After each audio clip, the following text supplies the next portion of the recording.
送那个。看那个鸟啊！你看这树上。3只哈。对啊，3只。确实是3只耶。它飞走了。是他们的声音是吧？是他们刚才叫了。在那里，它现在有一只还在那里。对。它在那干嘛？这么快啊！它飞下来了。它会直飞啊！慢一点。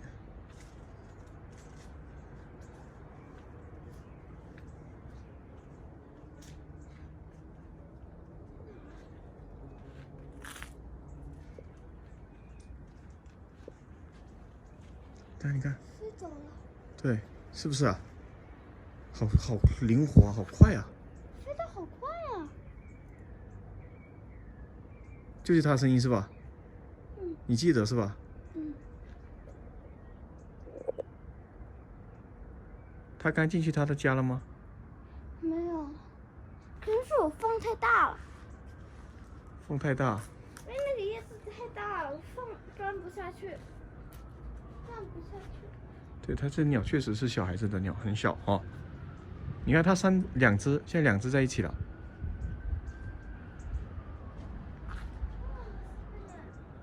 现在它们自己会工作了，自己会找食物了。它还回来看我们了。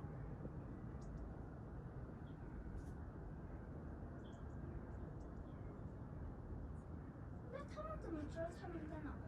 他们搬家了呀。他们3个可能搬家了，因为他们可能长大了，找其他地方去住。这样子啊？嗯，可能是这样子。有可能的。但是昨天晚上是谁回来了呢？爸爸妈妈。是吗？肯定是吧。可能爸爸妈妈还住在那儿。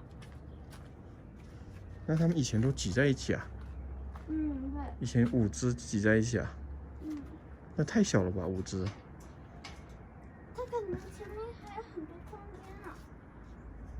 说不定。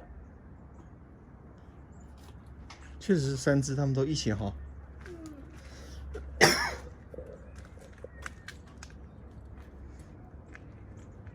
看来我们找到了鸟。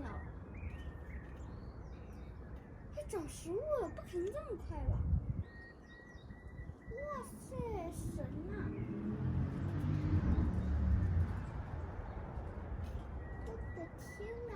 我估计我是鸟，我估计我都不可能那么快飞的，是那么快就会学飞。肯定他要很勇敢啊，他肯定要很勇敢，他才能够去挑战他原来不会飞，然后要飞起来，他去挑战了。谁不想飞？我也想飞。但他挑战了，所以他就飞了。有些人他不敢挑战。哦，我最不敢挑战的是。但是你并不是挑战飞啊，因为你没有羽毛，所以你没有像它一样的翅膀，所以你是挑战这一点是不对的。可以挑战其他东西啊，其他东西呢？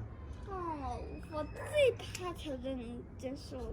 所以你前面不是说要到一个很高的地方，说跳下去之后飞那样子吗？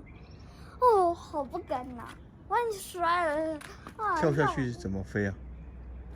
就是跳下去，它有拿一些东西，它这样子之后像鸟一样飞。哦，那翼装啊，那最危险的那个，一年很多人都会死在这个跳翼装，这是最危险的一个运动，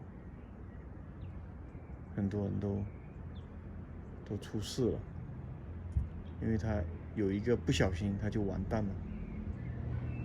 只要有一个不小心错了一下，或者是风的方向突然改变了，或者前面突然有一个障碍物，突然有刮了一阵风，那它不能转吗？它不能飞到它上面？但它速度太快了，它有些时候是很难控制的。那它不能跳的？一般情况下是可以控制，但是在有一些特殊的情况它是控制不了的，所以它出事的时候就在。为什么他们要去挑战那些事？只有他自己知道吧。这啥声音？滴滴滴滴，在抓的感觉。哇，好像那边养了狗。嗯。我刚才好像看到那只鸟在那儿。嗯，它现在都在那棵树上面玩。它们现在自己会找食物，自己会生存了。他们不可以从这些叶子慢慢找吗？我找了半天都找不到。因为它一边在找，一边又在练习飞啊，一边又在玩呢。它这样的飞过去的话，它可以看到更多的地方啊。它只有在那一点一点找。我要飞得更高，是吧？呀！那你打开翅膀。呀！今天晚上我要挑战你的沙星拳。那吃完饭，我要跟奶奶去外面走一走。为啥？奶奶想要出去啊，我现在找她，想跟她说一下哦，她来了，她在那里，我去跟她说一下。